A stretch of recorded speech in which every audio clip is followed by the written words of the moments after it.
Hey guys, this is Lucas. Just a quick disclaimer before the podcast this week.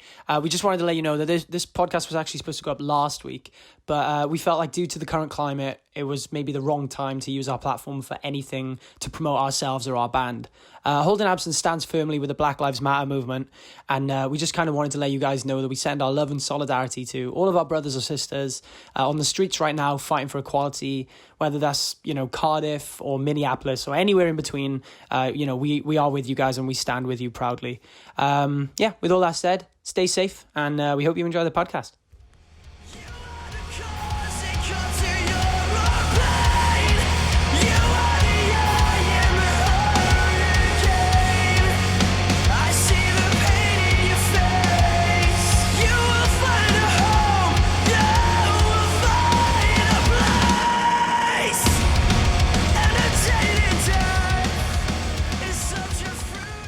All right, we're back here for episode 2 of the Holding Absence podcast. Today we're going to be talking to the guys about their debut single, their split single, much like we talked about last week.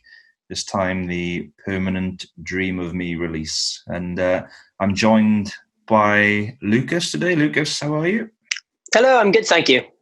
How's your leg? Yeah, it's all right. It's not too bad. But I fell doun the stairs the other day and I whacked my foot. So I'm just in the wars, I think, yeah. That is distressing news. Look after yourself. How about you, Scott Carey? Any injuries or ailments at the moment? No, not really. I mean, like I said earlier about my hay fever, which is life-threatening, but, is what it is. Yeah.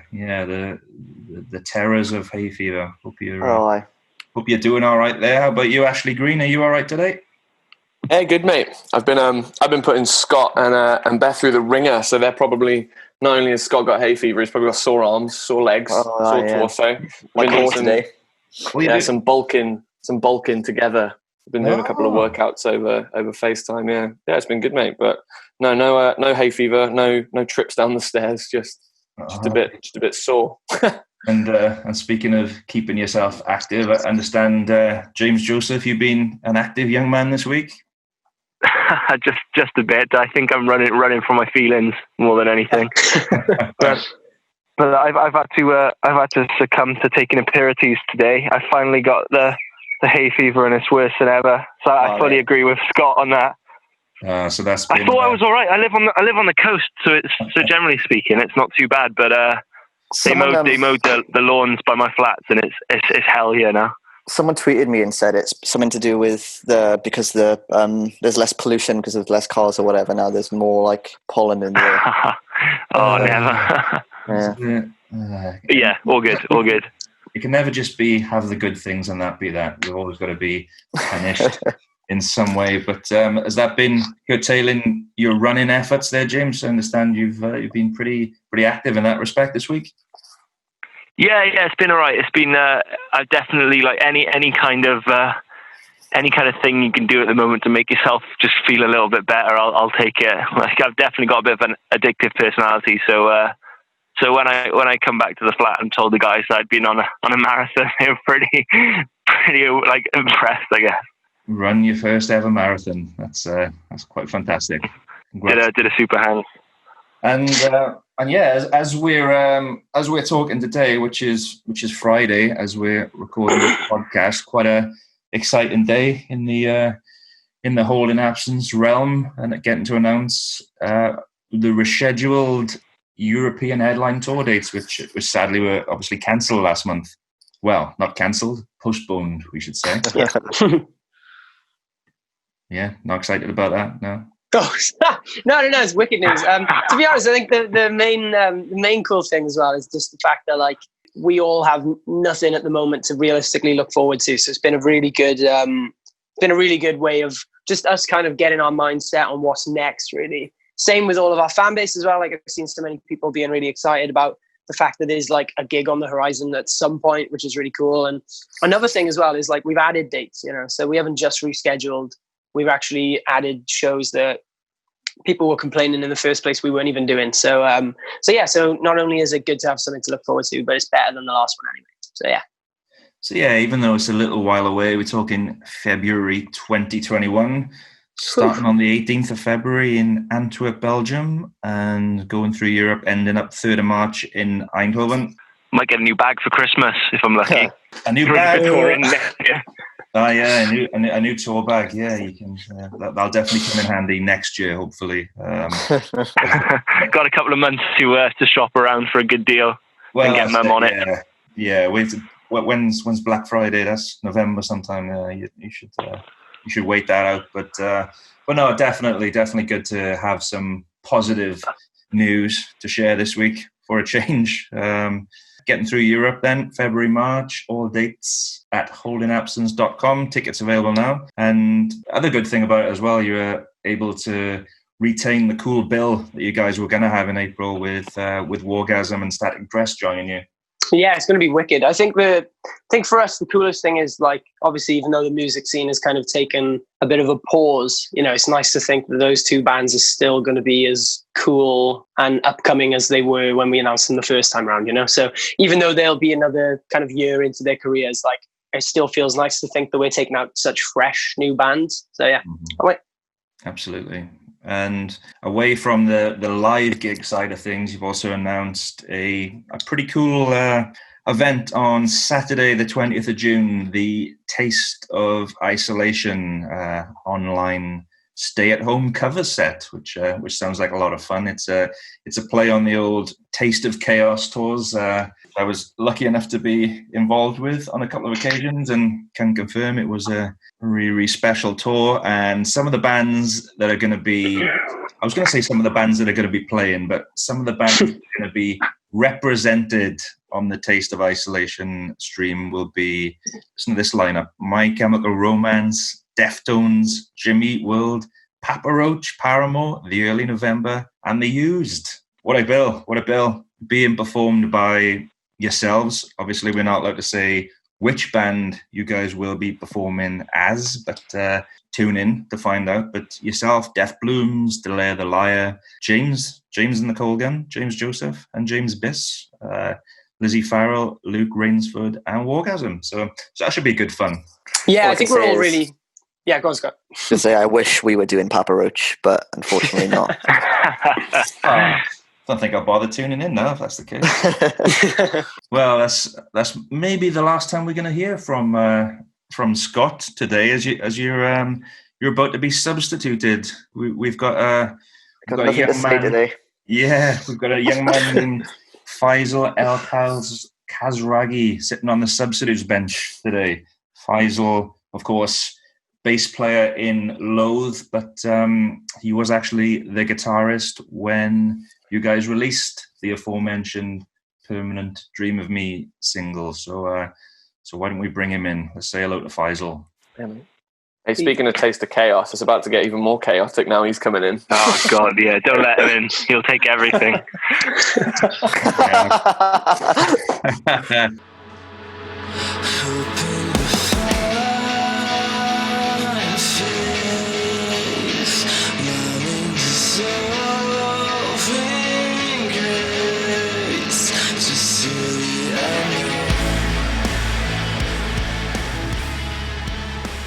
All right. Hello, Feisal. How are you doing?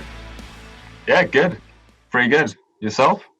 Yeah. I can't complain. The sun is out. We're all having a lovely time. What's going on with you? What's going on in Loathe World? How are you getting on at the moment? Just cracking on. Just working on a few bits.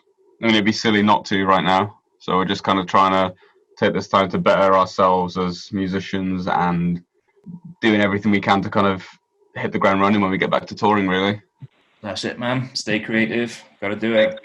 Well, today we're going to be talking about the split single going back to day one with Holding Absence. But I thought, why don't we go back even further and you guys, when you tell us how the band actually got together in the first place, when, where, how, who, why? Prehistoric, this. Yeah, it is. Yeah. So straight after the big meteorite hit Earth, climbed out of a lake. Right. It started. I wrote one or two tunes that finished off one or two tunes I had lying about, and then James and Gio and you're gonna have to get Gio on the next one. Yeah. Yeah, did that, and then James was trying to start a band at the same time. I had like another project going at the time, which never saw the light of day. Definitely never will. And yeah, we just started that, and then because I think we got in Zach, who then went on to join Parting Gift, and Lucas was in a band called Falling with Style at the time. I'm saying that like I'm not chatting to you guys. Lucas was in Falling with Style at the time. Yep. Yeah, we had a good chat about Falling with Style last week. Oh, nice. It all sort of centers around 57 Cranbrook Street, really, doesn't it? That's like probably the best place to start off. So there was a house that most of Lucas's old band, Falling with Style, used to live. With a few other friends, people like Taff from Nightlives and one or two other people.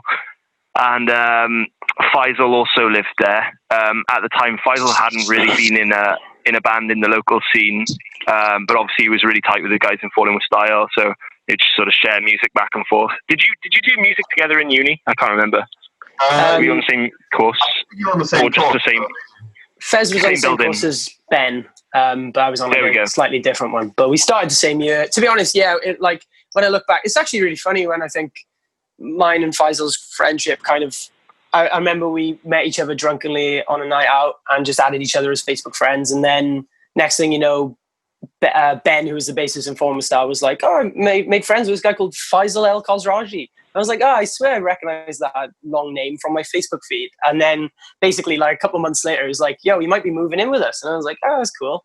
And then basically me and Fez kind of became friends because we lived together at first. And then yeah, that first year was like just a really special year for all of us as people. And then a lot of pretty much everybody from Falling with Style moved out of Cranbrook. And then that's when James moved in. And I think that's kind of when Holding Absence first kind of started forming. I think I'm right in thinking Immerse, first song was being written whilst I lived in the house. It was written while you still lived there, yeah. Because I remember you guys coming over and tracking the vocals in Fez's room.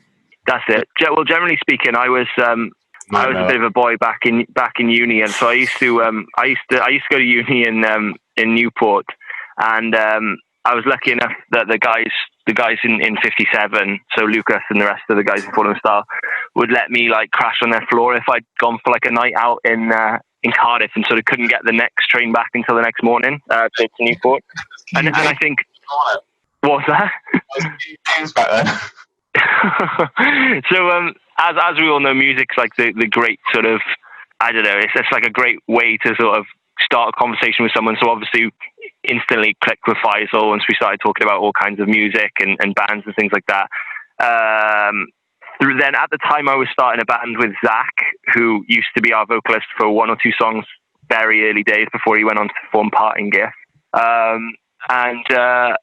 We realized quickly upon forming a band that we needed to find good guitarists. So I think after a few nights out with Feisal, we managed to convince him to have a crack at the old guitar for us.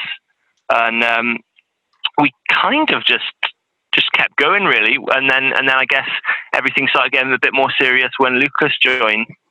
For me, it was obviously because I was watching you guys, like, for example, the first Holding Absence show was with Falling with Style, right? So I remember watching the first Holding Absence show when I wasn't in the band, and I think,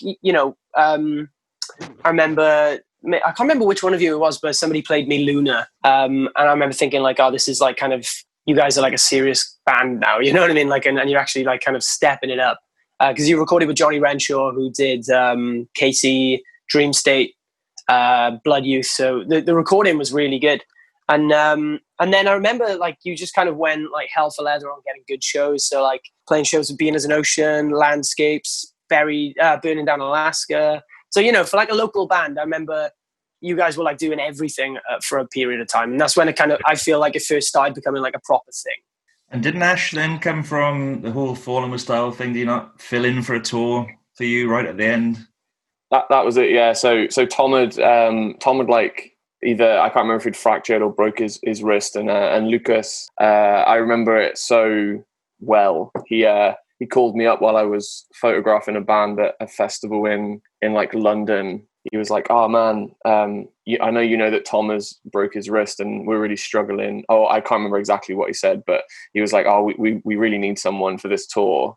And I think I'd like maybe like tweeted him a couple of weeks before, being like, "Oh, can I just come on this tour? This is so sick," because it was Fallen with Style, Shields, and Create to Inspire.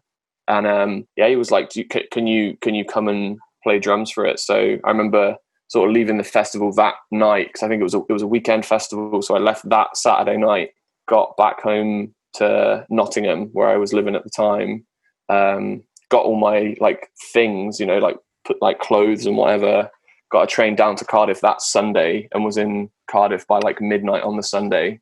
And then we did rehearsals Monday, Tuesday, Wednesday. And the first show was, I think it was Camden. It's Camden Assembly now, isn't it? But it was Barfly. Yeah. It was great, man. It was one of those proper like defining moments as like a musician, where it was like that same day Lucas called me, I'd been like, right, that's it. I'm going to sell all my music gear and just buy a ton of camera stuff and proper go at photography now, because it had been a couple months since I'd been in like a band. So I was just like, that's it now. I'm getting to the point where I need to focus on something really particular. And I'll tell you what's interesting. Sorry to talk over you, just because you were in the middle of saying about selling all your gear. Like obviously Scott last week literally said that he was selling all his gear, and then he got a phone call to join on. So it is interesting to think that like some people, some of us were kind of at the point of maybe giving up on music before this band came along. So which is really cool. Yeah, that's it.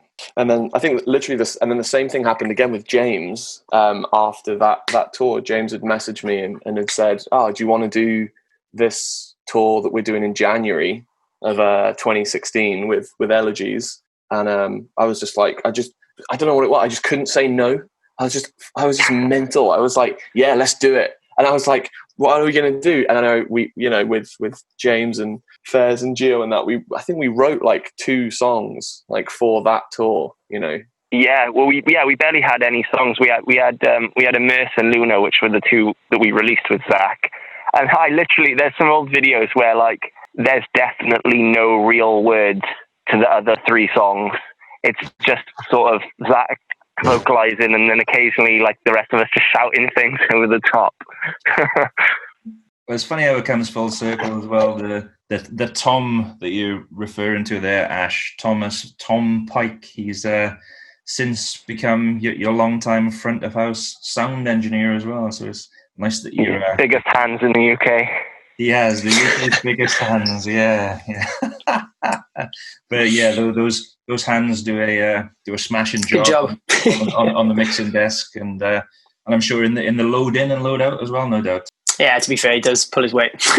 I think a really nice thing to comment about Tom being involved is just like, and it kind of speaks for the whole of this band and the setup really, is the fact that like we are just all kind of friends, just looking out for each other, you know what I mean? And like, Beth Miller, obviously our photographer, I've known her since like 2014 or whatever. And like Jake Bowen, who drives us, Scott Water, who drives us, like we always try and make a thing of like making sure that it's like only our kind of like friends who really kind of like we let so close, just because it's such a wonderful experience being in this band that it's just, I hate the thought of anybody I love not being able to kind of come along for the ride, Absolutely. Even Ben, who used to play bass in your old band, he's done merch on a few tours for us, and the only time I've not been able to make a show ever in the band's history was one show, and that we chose Ben to fill in for that show. So, and I think he'd be the first choice if there was ever a time where I couldn't do a show in the future.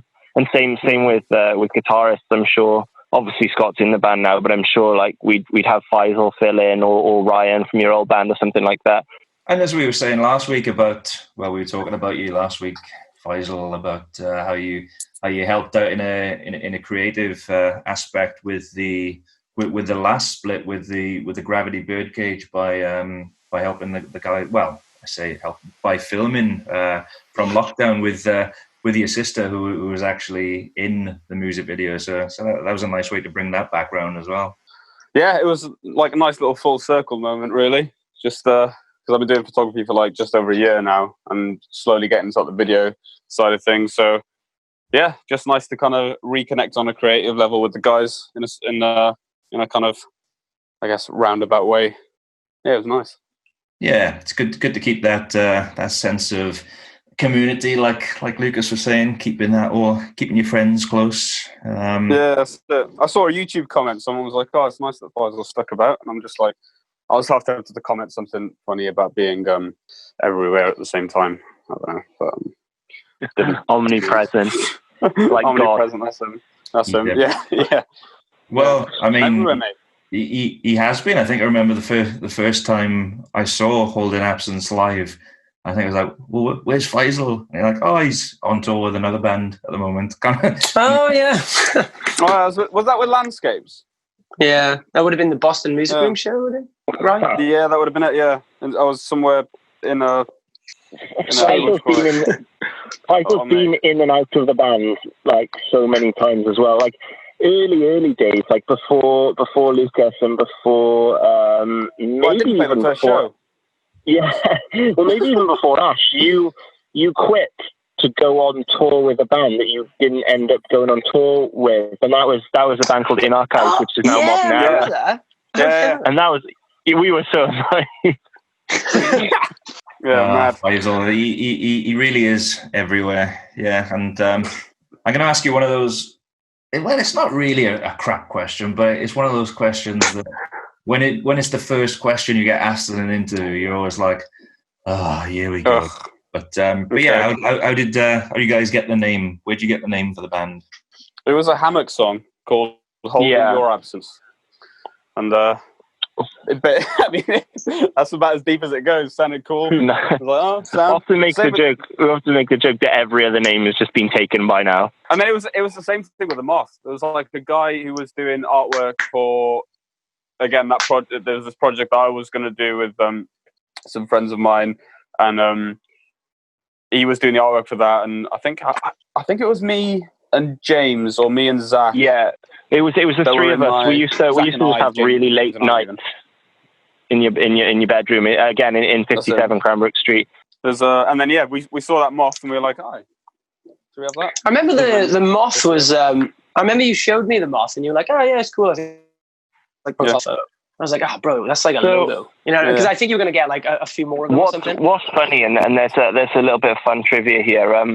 That originally we wanted to do. I think Cancer Bats had recently done an album where there were like symbols for each track on the album, and we always had the plan to do like 6 singles before committing to anything like an EP, because we'd seen loads of other local bands kind of shovel money into an EP and then nobody like listens to it.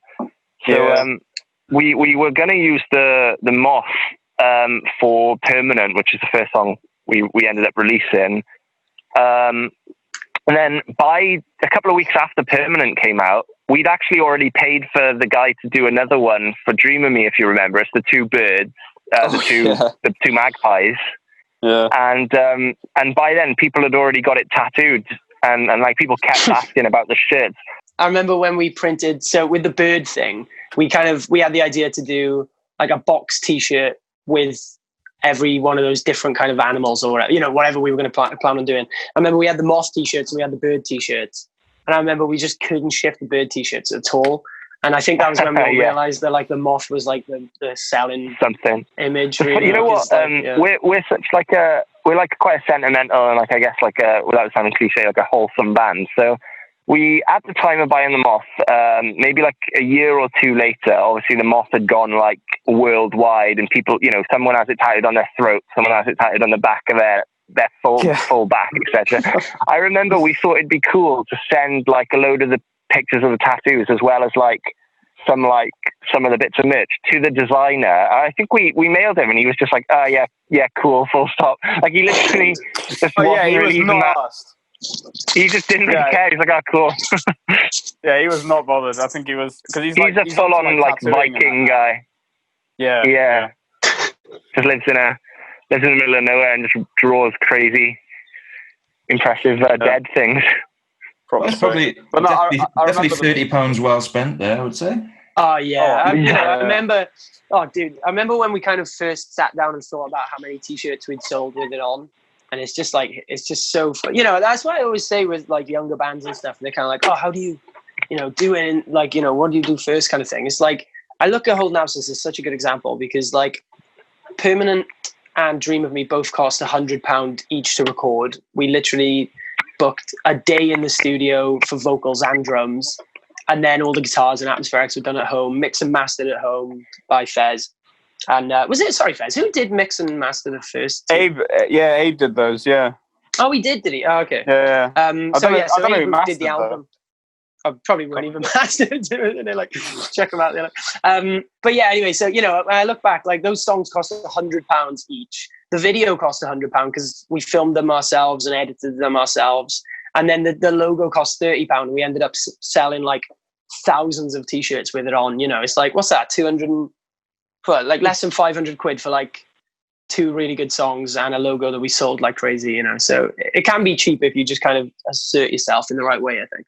I think the ballsy thing was just like releasing one tune and going straight on like a headline tour, because James was like a promoter at the time, so he was, you know, obviously just booking shows right, left, and centre, because we just wanted to play everywhere. I think it was when Paul Ryan took us on. He was like, I don't think I've seen a band frothing for it this much since like 36 Crazy Fists or something. It was when we first started. So crazy, yeah. Yeah, it was 37 crazy. The backstory to that, the backstory to that is, so that first tour, the one that Ash referred to earlier, did you say 2016 with Allergies? January, that tour was already locked in, and it was going to be a tour with Zach, our old vocalist. But obviously, unfortunately, things didn't work out, and we had Lucas in, but we were yet to release a song with Lucas. I think we'd agreed on having Lucas in the band maybe maybe a month or less before the tour, and so we rushed out Permanent because I was like, there's no point us doing like a DIY tour of the UK. It was like 9 or 10 shows.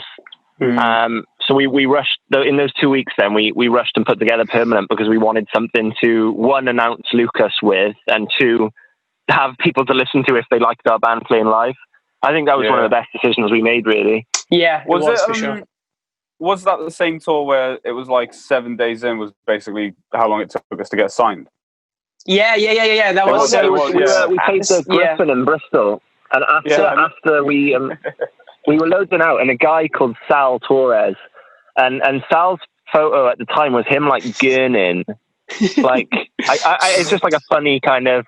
I mean, right? Yeah, I know you love like a good, funny profile picture. Was it? It was definitely he was pulling a gun, and it was a really casual message like, "Hey, it's Sal from Sharptone. Like, we want to sign you. Let's chat." And we were all like, "Oh yeah, okay." Like, we've had hundreds of these by now, like these like fake accounts. But we were like, "Oh, we'll reply anyway." And then like a couple of days later, he video called us, and we could see like the warehouse behind him, people like packing records and like all these like gold. It was a Slayer like poster in the background that he'd obviously like, been a part of or whatever. That's jokes, but yeah, that was crazy. I think a cool thing as well, and like, you know, obviously Permanent was like a vital thing for our band to do at that stage in the way that we did it. But like, I remember Sal basically said to us that message he sent was kind of like, I'm excited to hear more. Like, you know, we'll talk when you release more music.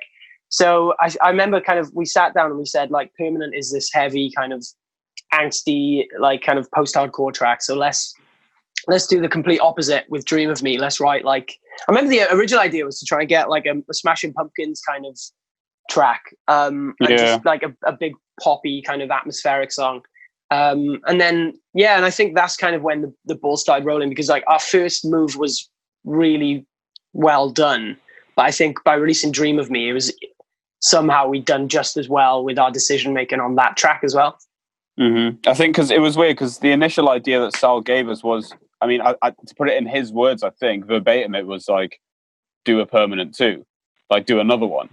And it was just like, I think that the way we all kind of think about everything, and the way that I think it is best for bands to be, is to diversify as early as you can. Because if you there's too many bands that have kind of dug themselves into a hole, and then, you know, they'll try and do something different and it doesn't go down that well. Whereas if you come out, you know, straight from the get-go being like, you know, well, we've got all of this to offer as well, then, you know, it makes it a lot easier in the long run. It was definitely the right decision, and you know, from my side, from the management perspective, it was something that caught my eye. You know, that, well, everything we spoke about really. You know, the fact that you did. I got this stuff all together on your own backs, and you'd book the tours, and you had this this cool imagery, the moth imagery, and that you were moving forward was definitely super impressive. And I remember the first time that I'd heard of the band at all really is when I met James at Download Festival 2016. I love this story. It was it's quite a funny story. I mean, I was working for Raw Power Management at the time, and I had a good few bands playing Download that year, and we, in the backstage area, we had our own tent because it was the Euros, the football championships, Euro 2016, and we had the TV set up in there. And James and I, all of our mutual friend Dean Whittaker, who's a legend of a promoter in South Wales, he said, "Oh, can I bring my friend James in?" And I said, "Yeah, you can, but only if he wears a Wales football shirt." Straight down to sports director went. Fucking hell, that's crazy. He actually did it. Yeah, it was brilliant. I'd never met James before. I didn't know what he looked like or anything, but I was in the tent, and someone said, "Oh, there's two really tall guys outside with Wales football kits on, asking for you." So I come out, and there they are, and yeah, I had a really fun day, watching the football and chatting, and Dean gave us both a lift home the next day. So James started talking to me and saying, "Oh, yeah, I've got a band, blah blah blah, holding Absence, so I'll send you some stuff." And yeah, I guess the rest was kind of history from there. Yeah, it was a funny old meeting, because the thing was, I knew like all about Raw Power and things, because I was sort of aspiring at the time to kind of get into management. I never really, I guess I wasn't dead certain that music was going to work out, because it was still such early days, but I knew I really wanted to do the management side of things. And I didn't really know at the time that you were who you were from Funeral for a Friend. So I was sort of like probably a lot less nervous than I would have been speaking to you. And I think I remember being like, like it was kind of naive and probably like rude at the time of me, but I was like, you manage like them and them, didn't you? My band's like better than those. You should like, it was proper like very like very Welsh is the only way I can put it. Like just being like totally like, mate, you got to check us out. Like we'll get down hobos and watch us, sort of thing. Yeah, my band are better than everyone. Yeah, but nothing wrong with thinking that. Of course, that's all. No, that's true. Yeah, but then from that, then as we were talking about earlier, the first gig was like, yeah, but Faisal's not here. He's on tour with another band. But things did certainly get much better. There was a lot of cool tours in those early days. Any of those you look back on with any? We're the Ocean. We're the Ocean was really cool. That was the I think that's still one of my favorite shows ever. The Dome Boston, the Boston Dome one. That was I think that bit before the end of Penance. I think that bit. I remember it being like pin drop quiet in there when that happened. I remember being like, fucking hell. And I remember when it started, the set started, and because basically we'd never played to a room even vaguely that big, like, so we were just kind of like, whoa, it keeps going. And like, I remember looking to the left of the stage, and there's a really long bar, and like just about 2 songs in, I was like, oh my God, they're all just buying drinks and chatting on the left. It's just so annoying. And then by the end of Penance, I remember like we all kind of like death stared at the crowd in the awkward silent bit, and everybody just kind of looked at us and we were like, yeah, boy. It was like a really cool moment. I felt like we'd won the crowd over kind of thing. But yeah, that tour definitely stands out because we had DIY'd it so hard. We would on average book, like, it doesn't sound like much, but obviously we all were working jobs at the time and all kind of paying rent and stuff. We'd on average have like a weekend run every month for like, maybe like 6 months in a row or whatever. And then that We Are the Ocean tour came through. And that was like the first time I'd ever felt like we'd been like given something rather than actually like taking it. So those shows were just so much bigger than any, when you look at it, the one show with We Are the Ocean would have been bigger than every show we did on that first tour times 10, So the funny thing with that is the day the day after that, it was either the day before or the day after. Was it the day before or the day after? It was the day after. Yeah, we did 3 weeks. So yeah, and then we decided for a laugh the day after that show, which was our biggest to date. We played like I want to say like a 30 cap. Like realistically, I'm sure it can fit about 50 people in, but I generally go as far as saying like a 30 cap bar in Ash's hometown, a place called Raps Bar, which we've played by choice like about 4 or 5 times now. We can't get enough of it. Oh mate, no. So that I was trying to remember Raps Bar. Forgot the name of it. Yeah, that's Raps Bar. Because that tour, that like March little like stint, it was like 10 shows, wasn't it? We had like 10 shows all together, and we'd done like 2 or 3 shows at the start with Create to Inspire, because it was their second album release tour. And then that Rafts show was also like part of their tour, so we just said, can we do this one as well after London? Well, the thing I remember about that London show in particular with We're the Ocean, if I'm right in thinking it was meant to be their last ever show, I think. Yeah. And then it was probably about maybe halfway or less into the set that somebody in the pit broke their leg in a really it was just before their encore. I think they were going to do their two biggest old songs with Alfie with Alfie coming on for them, perhaps, I think. Not Alfie, sorry. Dan. The guy Dan, because Alfie was on the whole of it, wasn't he? Yeah. They were going to get Dan on for the last 2 with the sort of shouty bits in, and they stopped.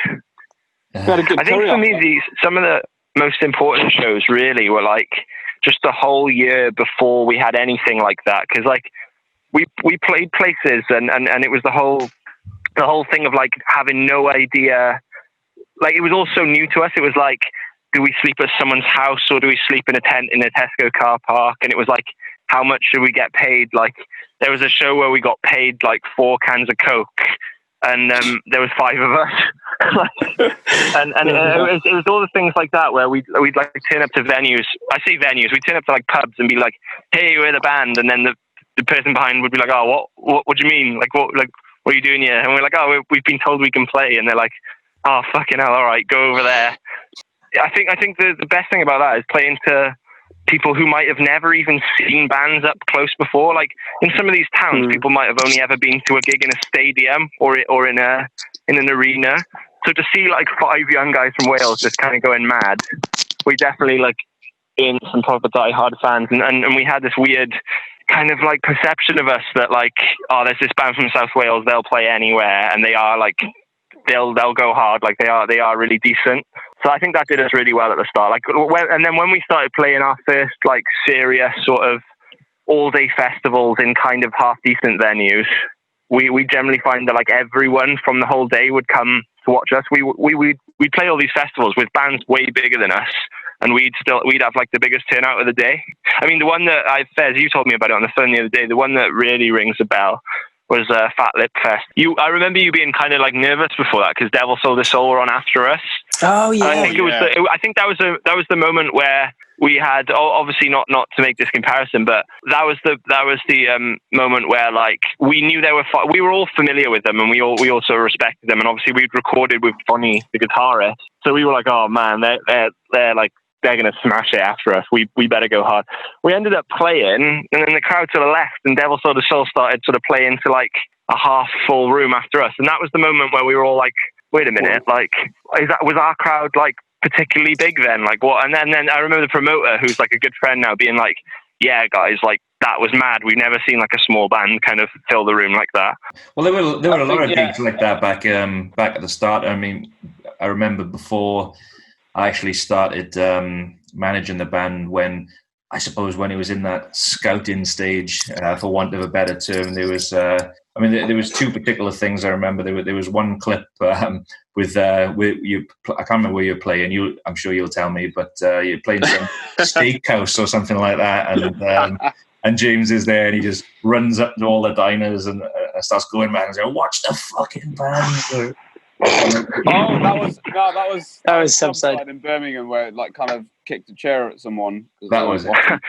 Yeah. That was the place where the person behind the bar said, like, we turned up, we loaded all our gear in, and then we were like, hey, we're the band, and it was actually promoted by our good friend Ryan, who's a big promoter in Birmingham, who's actually running the Taste of Isolation thing we're doing, but he was away. It was the same weekend as, I think, Reading Festival. So he wasn't there to sort of like be our like liaison. So we went behind the bar, and the guy was like, we're like, oh hey, like we're really excited. It was like one of our first gigs outside of South Wales. And we were like, hey, we're the band, like, and the guy literally like point blank just looked at us and said, oh, not another fucking band. We were just like, oh. So funny. The funniest thing I remember about that day was partly the chair thing. I know there's a lot of people who are just like, oh, it's not, it wasn't cool. It's just like, well, okay, we were starting out, somebody was taking the piss out of us, and fucking James kicked the chair and whatever. But like I remember it was during loading. This person walked past this bin outside, and it was like a really windy day, and this bin fell over, but didn't even nearly hit this person. They were like on the other side of the pavement, and then they were on their phone like, oh, to whoever they were speaking to, be like, oh, this bin almost fell down and hit me. And Gio just goes, oh, shut up. I was like, those moments where like something so funny happens, you're in the street screaming with laughter or something, and everyone's looking at you like, what has just happened? Just that that day reminds you of that. It's so funny. Touring sounds just so wacky, and like it's so hard for people to like understand. You all just lose your minds a bit, and any little weird thing becomes funny. I think to summarize it, it was just integral to where we are now, all of us, and kind of I don't think I would have done anything differently, to be honest. Like everything's kind of from there, like kind of panned out quite nicely for everyone, I think. Yeah, it's just it definitely has its charm, and incidentally, it's a little bit of a plug, but if funnily enough, the label Sharptone Records found a couple of weeks back, less than that, but they've just put them online. They found the last few permanent Dream of Me split vinyls anywhere. Oh, really? Yeah, so they're back up online for anyone who wants to rush out to the that's cool. to the Sharptone store and pick them up. We'll put a link in the description. Yeah. But all right, well, Feisal, anything from you from the Loathe side you want to say before you sign off? Just new record. Just gonna keep pushing it, writing. Be silly not to now, like I said. Just gonna push it more in every direction. He goes and releases one of the best heavy records of the year and doesn't want to say anything about it. Brilliant.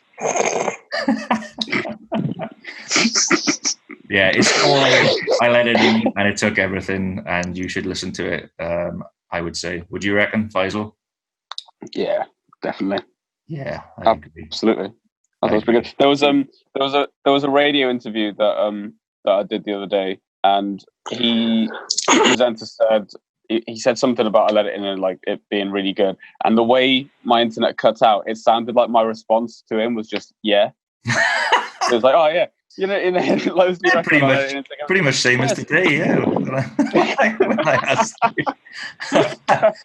Yeah, but yeah, for the record, I'm sure you are very, very proud of that album. Very, very. I've got it hanging up on a reversed Metallica poster in a frame. So, nice. That's the intention I'm putting out there. It's like, okay, cool. So hopefully, some of the spirit of Metallica can kind of come into that. So, yeah, fair, man. Everyone could do with a bit of that. That's all good. Yeah. All right. Well, thank you, Feisal, for joining us today. I'm actually gonna let Scott back in now off the old substitute bench and see if he wants to say anything. Are you there, Scott? All right. He is there. Right. Yeah. Anything from you, Scott? Anything to say? Don't think so. No. I mean, I got a fun fact just quickly about Scott. Scott was the first person to order the Dream of Me permanent AA vinyl. I vividly remember when the orders came through. Really? Scott was the first person. Yeah. I was just going to say, it's nice to sort of hear about all this and reminisce it all from a fan's point of view, because I was a I was obviously a big fan of the band. He was a Yabite back in the day himself. Well, I was like really close friends with everyone as well, so it was nice to see friends succeeding, and wanted to support my best pals, and here we are. Isn't that lovely? Anyway, good to have you. Thanks everyone for listening. Likewise. We will see you next week. Yeah, boy. See you then. Bye bye. I'm sorry.